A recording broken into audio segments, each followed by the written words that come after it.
Hello, welcome friends. Today, in celebration of 4th of July just being around the corner, we're going to make some patriotic DIYs.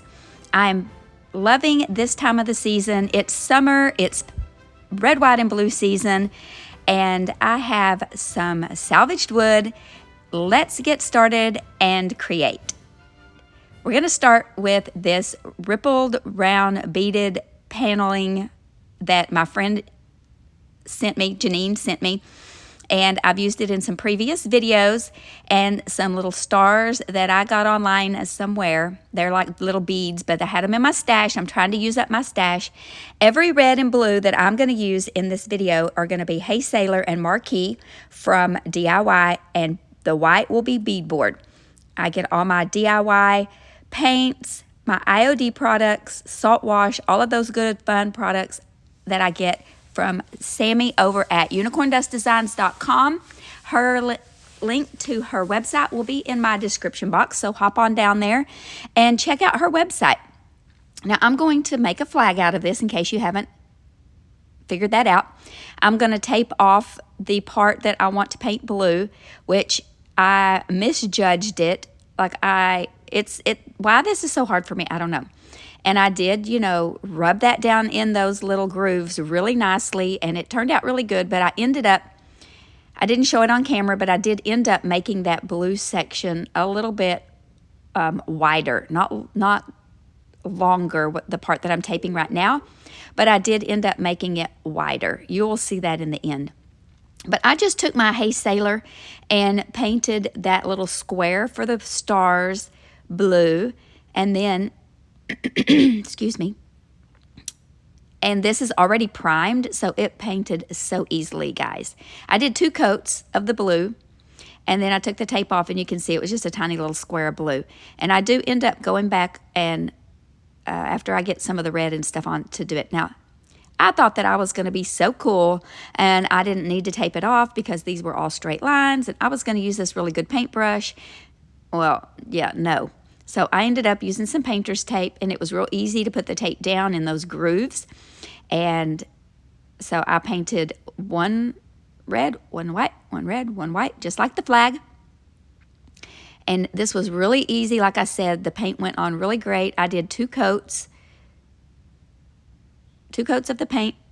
And once the red all dried, then I went back and taped it off and did the white.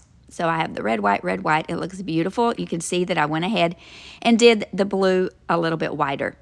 Now these little stars, I did some tape and stuck them to the tape. Then I taped the tape down. This is not my idea. I stole this idea or got this inspired by this idea by numerous people on the tube. So be inspired and do this with your beads. I'm just going to paint them white. And I only did 1 coat because I didn't care if it was full coverage. Now I'm going to take some Dark and Decrepit by DIY. This is a kind of a top coat, a glaze, and I'm just going to dry brush it around the edges. I also did this on the flag. I realized when I was editing that I did not get it on camera, but I did this same technique with a big chippy brush on the flag. I'll tell you when I get to that point, you'll be able to see it. Now this kind of beadboard stuff is a little flimsy, and it wants to bow backwards. So I decided to take these, what are these, paint stir sticks. I cut them down to size, and then I'm just going to glue them to the back of this. I'm going to use some of this, what is this? I use this all the time. This good glue, Titebond Quick and Thick, and some hot glue so that we're going to have really good adhesion. I did take it and put something heavy on it until it dried. See, I'm going to take the Dark and Decrepit. Oh, maybe I did get this on film. Did I even edit this? Oh, this could be interesting. Okay, we're going to just use a dry brush, a big chippy brush, and do a little dry brush effect. Now, when I do this to make it look a little distressed, I start on the outside and come in. Now, you do it however you want to. Now, let me get comfortable. I told you this would be interesting because I don't think I edited this, guys. Bear with me. Sometimes I edit late at night and, I might doze off a little bit. I might have dozed off right here. So I start from the outside and come in toward the middle so that it, I don't know why I do that. I think it looks better because if you start in the middle, then you have those brush marks. You have that where the brush starts marks. So yeah, and then if I want it to be a little heavier in the middle, then I just drag my brush harder in the middle. I start lighter on the outside and drag the brush heavier in the center. I hope that makes sense. It makes sense in my brain, but lots of things make sense in my brain that don't. Now, I am going in the middle right here, but I have very, very little paint on my brush at that point. Now, I'm going to glue these little stars down just with some hot glue. There's not a lot of surface on these, and I do think that since I didn't paint the back of them, that these little wooden beads are going to stick to this paint just fine. And you know what? If they pop off, we'll just glue them right back on. This is not a structural issue, so it'll be fine. I'm going to take some canvas drop cloth that I cut into strips. I just cut 2 strips, and I'm going to hot glue it, and then I'm going to staple it with my staple gun, making sure this one is a little different, the staple gun, and sometimes I can't figure out which end the staples come out of. Okay, I know that sounds weird, but it is a little bit different staple gun. Okay, so I just made a little hanger to hang this, or if I decide that I want to lean it, because I probably will keep this for myself because I love how it turned out. Then the little canvas drop cloth handle, if you will, can just hang. It will look adorable. And then I took a few little skinny strips of canvas drop cloth, a few little strips of some red and blue twine and some regular twine, jute twine, and then just made a little, just a very thin little rag bow. Well, that tore. Just throw it to the side. It'll be fine. I'm going to use some hot glue to secure it, and this little project is complete. Let me know what you think about this project. Would you keep it or would you sell it?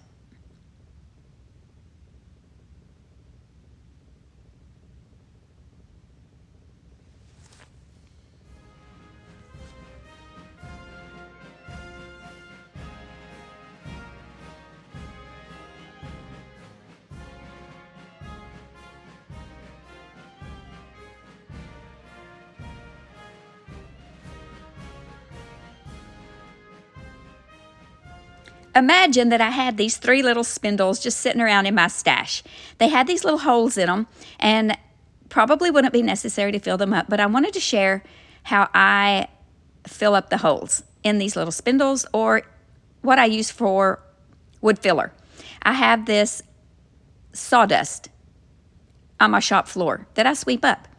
And so I just salvaged some of it. I put it in this jar, and I'm going to take some of the super glue wood glue that you get from Dollar Tree, and I'm going to mix it up. And I just mix it up to the consistency that I want. I will tell you that this stuff shrinks when it dries, just like wood filler. I suspect that this is somewhat the method they use to make wood filler. Probably not, but I'm going to say they do. So I'm going to press it down in that hole and fill that hole up. Now, wood filler can be expensive. You might be able to find, you could use spackling from the Dollar Tree, but that's not really what it's supposed to be for. Spackling is not supposed to be used as wood filler. It does work in a pinch. You can see that it did, it is a little concave, I'm showing you there, but it's going to be okay because these are going to be stacked and you won't really notice it. I'm going to sand it over. I took them outside and used my orbital sander and just sanded most of that white paint off because it was a thick, slick paint.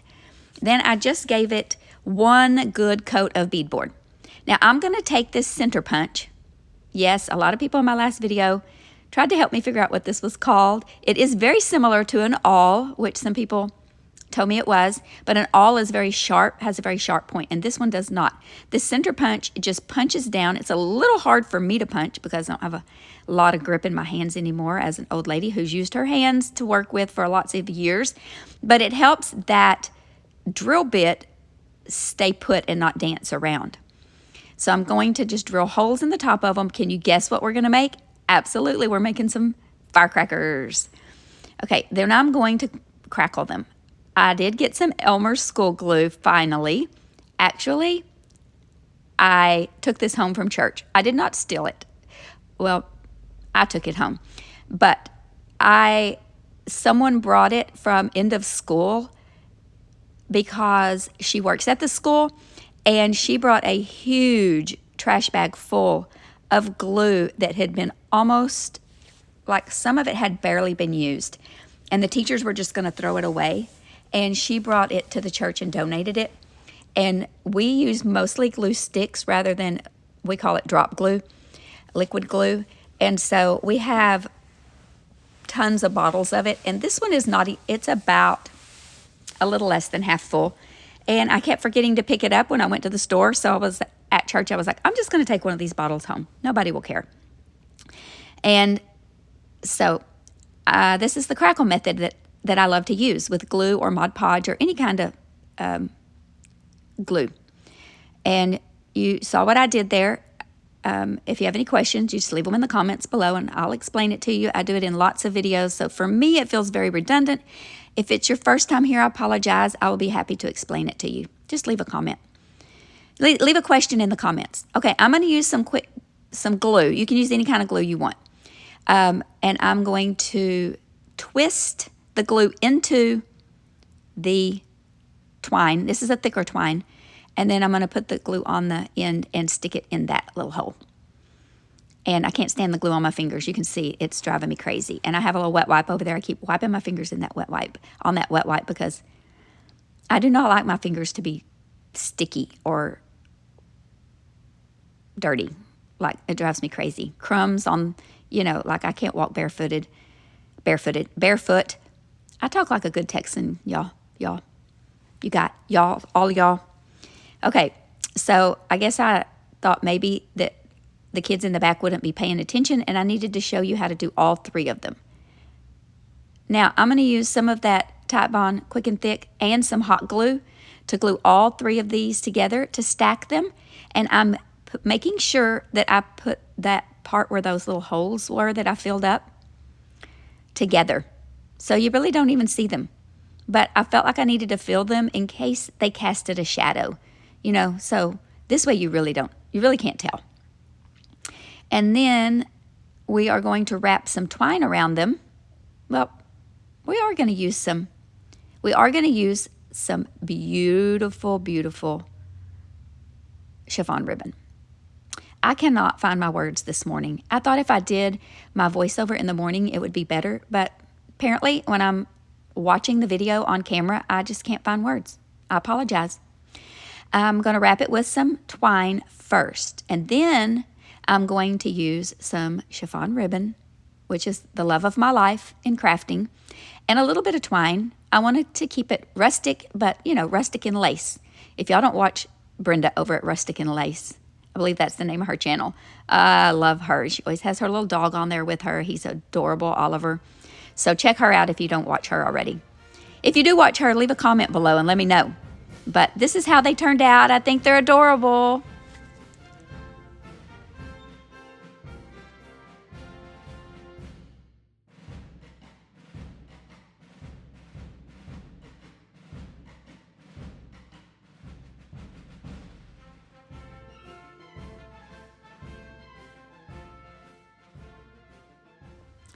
I purchased this vintage-inspired cookie cutter from my friend Sarah at Sarah's Vintage Vault on Whatnot. And I got it in a heart, and so we're going to make this patriotic. It's pretty heavy. It's not super cheesy. We're going to use the Dixie Belle Patina system, and I'm showing you here which ones I use. I've been using this a lot, and I still have barely made a dent in it. So it's well worth the money if you have the money to spend on it. Don't drink coffee for a few days, and don't eat fast food for a couple days, and you can absolutely afford it. So I'm going to use the bronze and the iron. I'm going to do 2 coats, and I don't really care if some of that comes through. I didn't show you me spraying it for whatever reason. I didn't film that, thought I was, and ended up turning it off, and then I had like 15 minutes of just my table because, that's what I filmed instead of filming me spraying it. But you've seen me spray it on other projects, and so you'll see it in a later in this video too. And then I decided to take the clear wax and wax it instead of sealing it with a spray sealer, and I really love how it turned out, especially on the green patina part. I'm showing you right here how I love how that turned out. It just kind of wipes back some of the color, even blends it a little bit, and I absolutely love it. I'm going to do it on the top rusted part too to seal that paint and that patina and everything in. And y'all, I cannot get enough of this rusty, crusty look that this system gives you. I'm going to use these Apothecary Label stamps by IOD on this little tag. But first, I painted it white with bead board, and I'm going to use the marquee and just give it a tiny little bit of almost a wash. It just looks like it's had a little, it looks like it's lost its color, basically. It looks like it was painted and lost its color. I'm just going to just barely brush any on. And then I'm going to take the colors. Oh, my word. Come on, get it together, Kendra. I'm going to take the letters USA. I'm going to take a little piece of plastic, clear plastic, that came off of something that I purchased. I just saved it. Yep, because I'm a hoarder. I'm going to take the black ink by IOD. That's a permanent ink. It won't smear once it's dry. I'm going to make sure that I don't have any ink where I don't want it. Oh, let's just ink it one more time for good measure because I'm a little bit OCD. And then we're going to press down firmly while we hold it in place so it doesn't smear. We're going to lift straight up. Then we're going to take our wet wipe and just make sure we clean our stamps, dry them off because they're expensive and we want to take good care of them. And then with a very fine grit sandpaper, very lightly, I sanded over it because I don't want to undo everything I just did. I have this baker's twine in red and white and blue and white, and I decided it was too bright for our rustic DIY. So I took my brush that I use for my dark wax that I never clean. Okay, scold me if you want to, judge me if you want to, but I don't clean it. It already had some dark wax in it. I didn't add any, just what was in there, I ran that through there just to grunge it up a little bit. And now I'm going to, put a little clear wax on the tag to seal it. And I'm going to add back in that jute twine and add the little tag and this cute little embellishment, if you will. It could be used for a tier tray. You could add it to a vignette. It's adorable. It is absolutely adorable. Let me just fiddle around with it enough to, all right, see the struggle? See the struggle.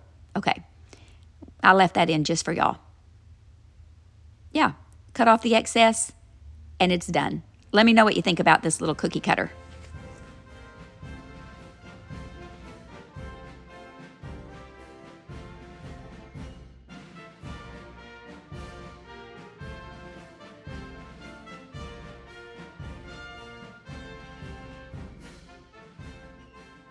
This salvaged piece is from a beautiful old chair. You can see it's got someone tried to paint it and it's got a lot of chippy paint on it. I just took it outside with my orbital sander and sanded it down. That front part we are going to use in a future DIY. It's going to end up being two-sided. Today we're going to use that back part that's rounded, this part right here. I'm going to paint it with beadboard. I'm going to give it 2 good coats of beadboard paint so that it is solid. It soaked up that paint. It was so easy to paint because I got all the paint off and then I did it with a like 400 grit sandpaper and it was so smooth, so smooth. And so I just, kept working at it until it was so beautiful. Just like God keeps working with us and doesn't give up on us and uses all the sandpapers to make us smooth and beautiful like a diamond in the rough. I'm so grateful and thankful to him for his grace and his mercy with me. Okay, so I'm going to get out my IOD stamps again. I believe I showed you that that's the typesetting or typesetting, I think it's called.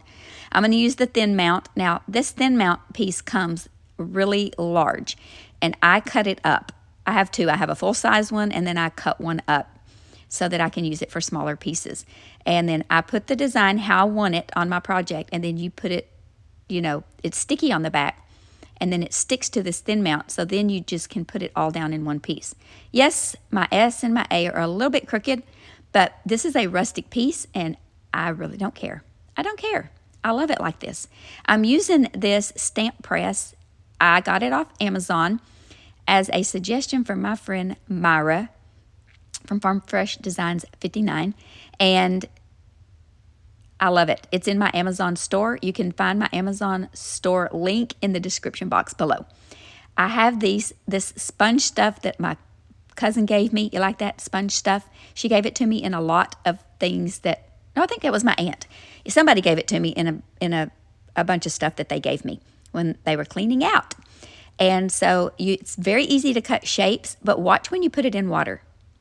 Woo, la, la, la, la. Yes, now we have sponges. And so I didn't have any star stamps. Don't know why I don't have any star stamps, but I do not. I did not want to make stencils, take time to make stencils with my Cricut. This was just a little bit quicker. And I had fun with this. Let me just say that. This was fun.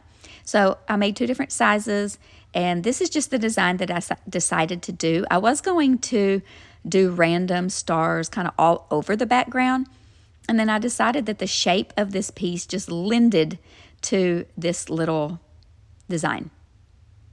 And I wanted it to look rustic, so I didn't want full coverage stars. If you like the full coverage stars, you could always use this as or you could stencil them and then paint them in, or, you know, you do you. Maybe you have stencils that are stars. I did not have any. But anyway, so now I'm going to use the IOD Vintage Texture Stamps. These are amazing. These are amazing. If you don't have any IOD stamps and you like to do rustic, I would say make this your first purchase. I'm going to use the stone gray. I think I used the stone gray ink on this one. Maybe I used the black. It looks like that's the black ink up there. But I'm pretty sure I used the stone gray. I think I just still had the black ink out. And I'm just going to ink up the edges and just randomly here and there, all over, just randomly put a little bit. And it just gives it that, like the wood is crackled a little bit here and there.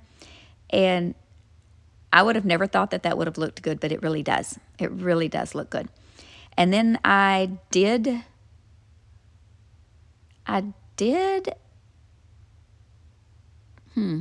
okay, I do have that, okay. I do have that little piece that I poured with resin, and while it was still warm, like as I took it out of the mold, I formed it to the shape of that curved surface. And then I'm going to use the patina on it. So here I'm using both of them again. And I painted it first with Gravel Road. You saw me do that. And then I'm going to use the iron and the copper together. I didn't run into her. I happened upon, I think her name is Vintage Hen and Chick. Some of you may watch her. And she used the 2 of them together, and I loved that method that she used. And so here you can see I'm spraying with the blue, and then I'm taking the green. The blue turns it green. It confuses me. I'm going to apply this one with a Q-tip because I want to be very specific where I put it. I just soak that Q-tip up with it, and then I just, you know, put it on there and let it run. Like I squeeze it off on there. And then I put it outside because it was a super hot sunny day, and I put it outside. Now, I didn't show you that I did this. This is what I was telling you earlier. I did that dry brush with the liquid patina, at the dark and decrepit liquid patina, around the edges of this piece. And here I'm drying it really good. I just finished doing it, and I'm drying it really good. I don't know why I didn't show you that. But then I'm going to take the clear wax. Use the clear wax of your choice. I go back and forth. I use Dixie Belle Best Dang Wax, and then I use DIY. I love them both. And then we're just going to glue our beautiful little, looks like rusted iron, but really just a little resin piece. And we're going to use our Tite Bond Quick and Thick for a really good firm hold. You put that on there, and this baby's not coming off. but we need it to dry in place. So we're going to put some hot glue to hold it in place until the quick bond dries. Genius. I didn't come up with that myself. Let me know what you think about this beautiful piece.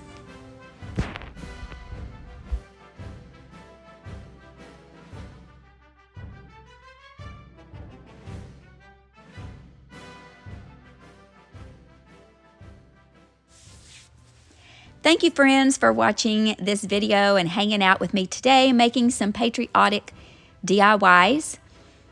Be sure that you give this video a thumbs up. Leave me a comment in the comment section down below. I like to know that you are here. Make sure that you're subscribed. Hit that little subscribe button. But most of all, remember to be still and know that He is God.